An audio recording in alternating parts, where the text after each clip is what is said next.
Oh, yeah. I'm ready to go. Let's do this. The Podcast Engineering Show, episode 160. This is one of the Daily Goody episodes. Well, I call it Chris's Goody Bag because what I do is I briefly go over a bunch of the Daily Goody blog posts that I've been writing on the website. Of course, the website is podcastengineeringschool.com, and you can actually sign up to receive the daily goodies in your email either every day or once a week, like a weekly roundup. And today I'm using the RE320. I'm continuing I like this. I'm reaching into my closet every other week when I do these Goody Bag episodes, and I'm just using a different mic, and it's fun. So this is the RE320. I think the last Daily Goody one episode I did was the Rode Broadcaster. And actually on the RE320, I'm actually using the windscreen that came with the Rode Broadcaster. So that's the one I just threw on here, and I think it works pretty good. Anyway, let's start going over the daily goodies. I don't really have any announcements. I mean, you just, go to the website, sign up for the email list. Podcast Engineering School, the January semester starts January 14th. Okay, so the first daily goodie we're going to cover is room reverb and echo. All right, room reverb. Did you ever hear a podcast where one person sounds like they're 30 feet down a hallway? Yeah, well, that's because they're in a room and the sound is bouncing around like crazy, and they're also probably not very close to their microphone. You want to hear what some reverb sounds like?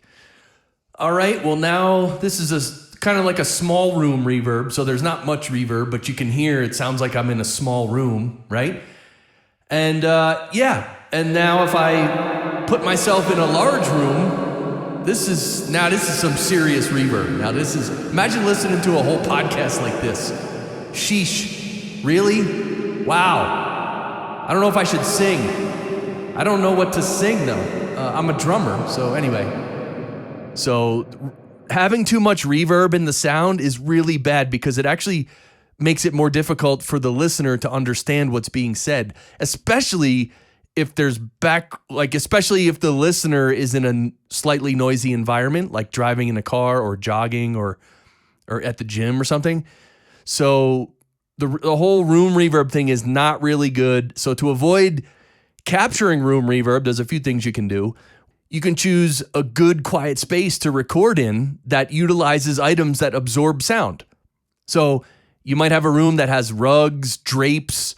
Maybe you can put up, maybe it has furniture that's like made of fabric, and you can put up some acoustic foam. Like if you do all that stuff to your space, it'll absorb a lot of the reverb in the room. Another thing you can do is make sure your mouth is really close to the microphone. Because then the signal to noise ratio is higher and your voice will be louder, and then the background noise of the room or the reverb will be not as loud in comparison to the level of your voice, right? And of course, I wrote, if you wear a huge, gaudy, tacky holiday sweater while you're recording, that'll help absorb the sound as well. Like, imagine that. I could picture Ralph M. Rivera doing that, wearing like a big, huge, nasty, gaudy, tacky holiday sweater. I wonder if he has one. Anyway, that was a joke. But actually it's so funny. That line caused one of the listeners or the readers to email me and say, oh, that was so funny. Like day after day, I'm giving out all this great information. And then the one thing I get an email on is the joke about the gaudy, tacky holiday sweater. It's just funny. That's how it works. I'm not complaining, by the way. I'm not complaining. All right, next daily goodie is Auphonic Multitrack. Yeah, this is a separate application that Auphonic sells. It's called Auphonic Multitrack, and it allows you to do really cool things. You can mix together several participants' audio. So it's a standalone application that you buy it, then you download it on your computer, and what you can do is load, like, let's say you have 3 people sitting in a room and they're around a table and each person has their own microphone, but there's some mic bleed, right? So what you do is you feed all 3 of those tracks into Auphonic Multitrack, and you can set it so that it will actually, when one person's talking, it'll mute the other 2 mics, because it knows that the other mics, the people aren't speaking. So it's kind of cool. It kind of removes a lot of the mic bleed. It can do what a lot of what Auphonic already does, like roll off the low end, but also level each track to a specific loudness level. And also it can mix the tracks together. And what's cool too is when you put in 3 tracks, it can do the cross gating, which is that first thing I mentioned, and all the other stuff. And then it doesn't just mix them together and spit out one file. You can get one file spit out, but you can also have it spit out 3 files, right? So you'll still have 3 individual tracks. So you can actually bring those 3 individual tracks into your DAW, and then, maybe you want to do some EQing, right? Or a little more compression, right? You can do that in your DAW with the individual tracks. Pretty cool. A lot of times when I use Auphonic multitrack, it'll be when a client sends me audio of them on a stage with like 2 or 3 other people. So there'll be like, 3 or 4 tracks of audio. And, on a stage at a live event, there's a lot of, bleed and room reverb and background noise. So pretty much the first thing I'll do is I'll just throw all those tracks into Auphonic multitrack just to see what the heck it can do. And then listen to what it puts out and decide if I like that. And if I do, great, it saved me a lot of time. But if I don't, then I'll just then I'll scrap all that and just bring the tracks into my DAW and, have to manually clean everything up. Okay, next daily goodie.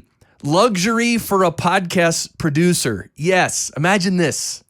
A guest with their own local production team helping them connect from a sound booth with a great microphone using a computer connected via Ethernet. Oh, and recording and recording their own audio locally. Wow. Yeah, this happened. So I wrote this daily goodie because I had a session where this person, they connected as a podcast guest. They literally rented a local studio, went there. So they're sitting in a real studio with a real mic, and they have an engineer helping them, and they're recording it locally, and the mic's good. They have good headphones, right? That's a dream. That's luxury for us podcast producers. So I was just floored by that, and I had to write a daily goodie about it, but it doesn't happen often. It's happened actually probably 4 or 5 times over the last 4 or 5 years to me, but okay, next daily goodie, 32-bit float files explained. Well, so there's actually a link to an article by Sound Devices in the daily goodie, so you can check that out. This daily goodie is from October 14th, 2019. And also one thing, so anyway, go read the article because it's too much for me to present here, but I will say this, just some pretty cool knowledge that pretty much most audio software, when you open up a file in the software, like let's say you open up an MP3 in either a DAW or an editor or something, the software behind the scenes actually turns that MP3 into a 32-bit float file.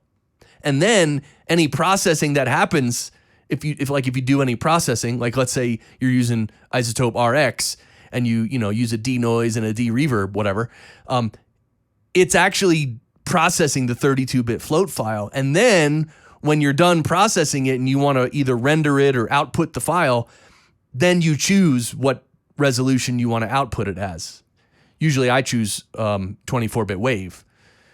So anyway, I just thought that was interesting to note that most of these programs, they're actually using 32-bit float files in the background just to make sure that, the quality of the processing is A+. Okay, next daily goodie, properly mixing phone call audio. All right, here's the thing. Let's say you have a host who's on a real microphone, like a regular mic, like I am now, like most people are.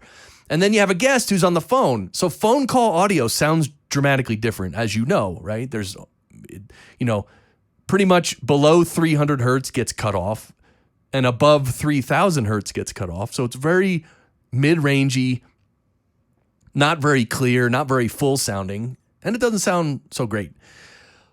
So when you're mixing a phone call track with a normal microphone track, it's sometimes not hard, but it's a little tricky sometimes to mix them because Like in my voice now, there's significant low end and there's a fullness to my voice. And if you were to play a phone call, it would sound really wimpy and thin and everything. So actually, in my experience, when I hear other podcasts that are including phone call audio, usually the phone call audio is too low, meaning it's at a lower volume than the other people on regular microphones. And that's not good because the phone call audio itself already is pretty much degraded and sounds terrible. So if the volume is also lower, then it's more difficult to hear.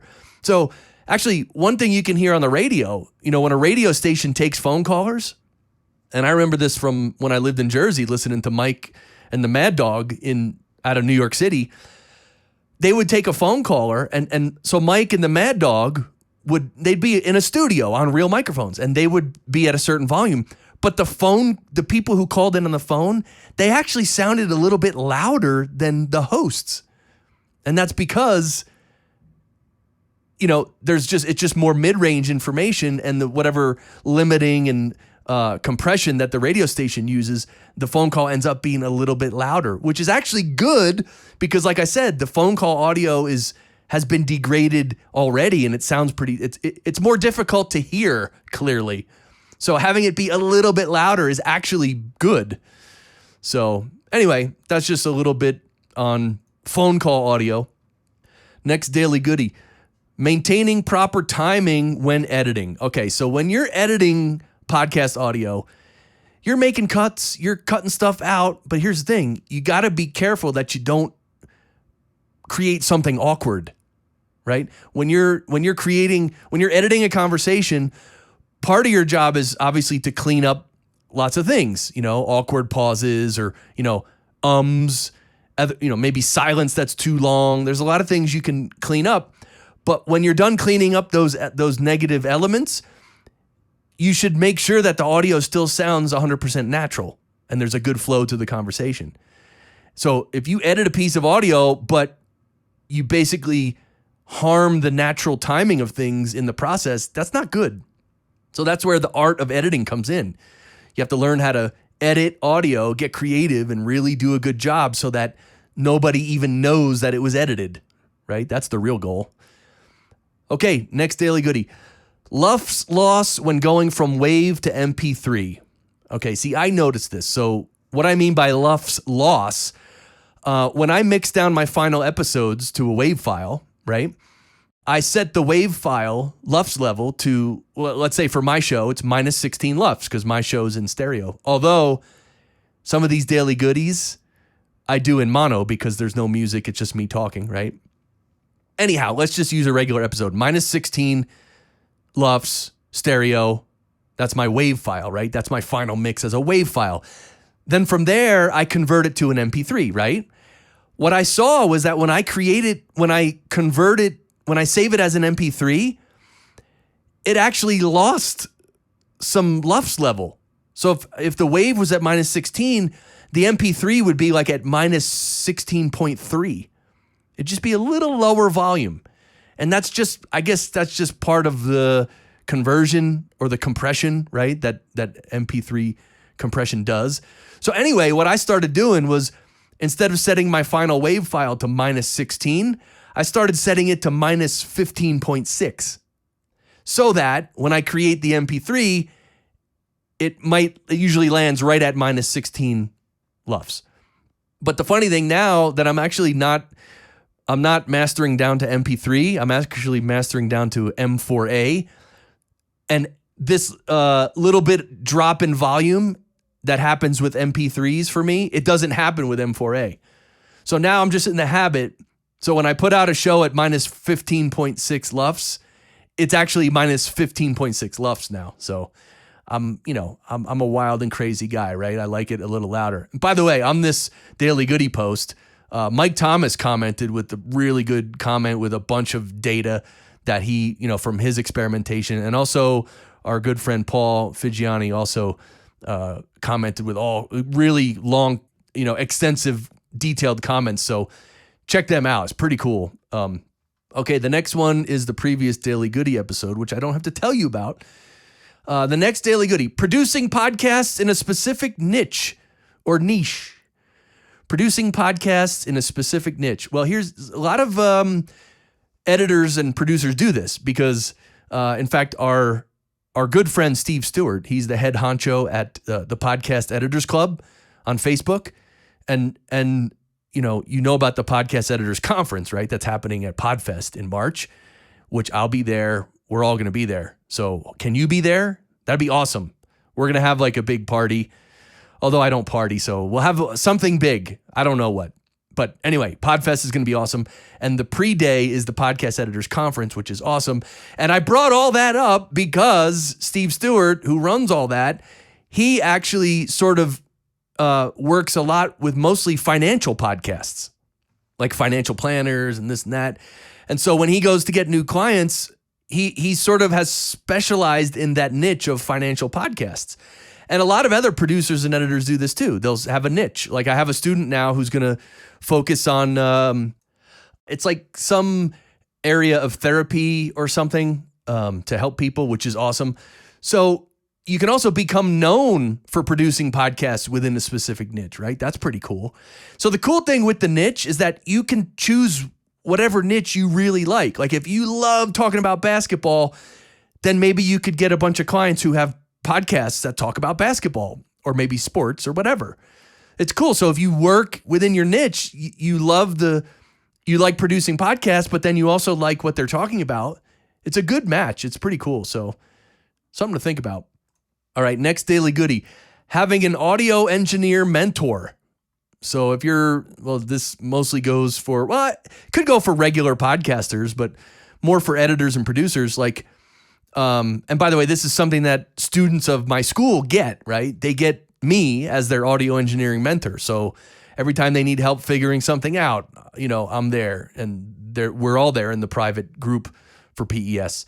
If they need help with equipment purchases, deciding on what to buy, organizing the business parts of things or the marketing efforts or pricing their services. Like I help the students with everything and anything they need help with. So it's pretty awesome and comprehensive. So if you do need a mentor, find a mentor. It doesn't have to be me, but it really helps to have a mentor who has been there and done that at a high level, because you can just, something that might have taken you 3 years to figure out, you can get in 30 seconds on a phone call or something, right? It's crazy, right? It's crazy. Okay, next daily goodie. Transducers, right? Okay, a transducer is something that changes one form of energy into another. Now, in audio production, there's a lot of examples of this. First of all, your ears. Your ears are transducers, okay? So if you have an earring, you could call it a transducer ring. Oh my God, that was terrible. Oh, that was terrible. All right, anyway, your ears, because your ears convert sound pressure waves that are traveling through the air, converts those sound pressure waves into some type of nerve impulse that goes into your brain, right? Also, a record player is another transducer, right? There's grooves on vinyl. The grooves on vinyl are converted into an electrical signal, which then gets amplified through speakers.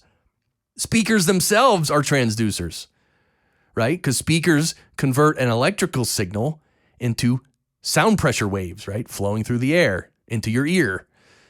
A microphone converts the sound pressure waves in the air into an electrical signal, right? And there's a lot of these guitar pickups, analog to digital converters, digital to analog converters.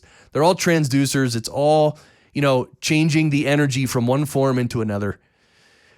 Pretty cool stuff, man. All right, next daily goodie. Changing the elastic rope or rubber on your microphone's shock mount. Okay, so you might have a shock mount for your microphone, and there's like these sort of really high-class rubber band things that hold the mic in place, and those bands actually stop the shock, right? So you don't get any rumble through the mic stand, right? It's a shock mount. It sort of protects the mic from all that stuff. But one thing that my favorite podcaster and good friend Ralph M. Rivera had to do recently was the elastic rope or the rubber bands or whatever you want to call them on his shock mount were wearing out. I don't know if they were flaking or they were I don't know if they were old or what, but he replaced them.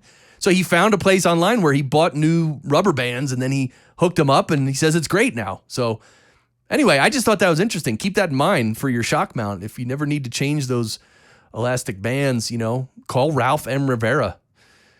All right, next Daily Goody. Oh, we only have 2 left? All right, if your computer's fan is too loud, if your computer's fan is loud and getting into your recordings, here are a few ways to avoid that. Number 1, if you're using a cardioid microphone, make sure the microphone is pointed directly away from the computer that's making noise, right? So that's good. You gotta make sure that the noise that the computer's making is directly in the back of the microphone, because in the cardioid pattern, the back of the mic, the signal that comes toward the back of the mic is mostly rejected, so you won't hear it as much. Okay, the next one. If you're just recording solo and you're not connecting with anyone over the internet, you can turn off your computer and record into a portable recorder. Like if you have a Zoom H6 or a MixPre 6 or a Zoom H4n, right? If it's a solo show, just turn off your computer, turn off the fan and record into your portable digital recorder. Another one is use minimal apps and processes on your computer so the fan won't need to come on. I know with older computers, this doesn't work. Like you could, some older computers, you could literally have no programs running and the fan will still run the whole time loud. So, all right. And then the other idea or fix is to put your computer behind some kind of barrier, or put yourself and the mic behind some kind of barrier. Like just separate the computer from you and your mic. You could use like a baffle or something, or just put it. Yeah. I mean, you can't really like throw a blanket over your computer because then it'll get really hot and probably break. But anyway, I'm just throwing possible things you could do here. Or you can get a new computer, I guess. Well, all right. Anyway, the last Daily Goody we're going to cover today is the API 2500 compressor plugin from Waves. The API 2500. I've actually used this one in the real world back in the day in the studios. And this is a mono or stereo compressor plugin. And it's really good. It's really good. I've used it and it sounds really good. I don't use it all the time because I have so many compressors to choose from, but it's a good one. And again, I wouldn't call this a must-have for your podcast production, but it's a good one. I don't know. I always bring up a lot of plugins and because I try them because this is my business. This is my world, right? I kind of have to try everything and so I can talk about it. But yeah, I don't know if like for you, with regards to plugins, I mean, if I mention stuff, that's fine. You definitely don't run out and buy it, but you should definitely maybe try some new plugins now and then. And you can get free trials of all these plugins. So definitely get the free trials and all that. So, all right, well, that's it. I hope you enjoyed this episode. Thank you. I appreciate, as Bandrew Scott would say, from Podcastage, who is my video mentor, my YouTube mentor, and he was on the Podcasters Lounge in November, I think, which was awesome. Anyway, Podcasters Lounge, check out the live stream. We're doing the live stream once a month now. I think it's the first Wednesday, although in January it's going to be January 8th because January 1st is a Wednesday and we're not going to stream live on New Year's Day. So anyway, Podcasters Lounge, thank you for listening. Be back next week with, a great guest. That's all I have to say. I know who it is, but I'm going to leave you in suspense, okay? Okay. Yeah. Oh, yeah. See ya.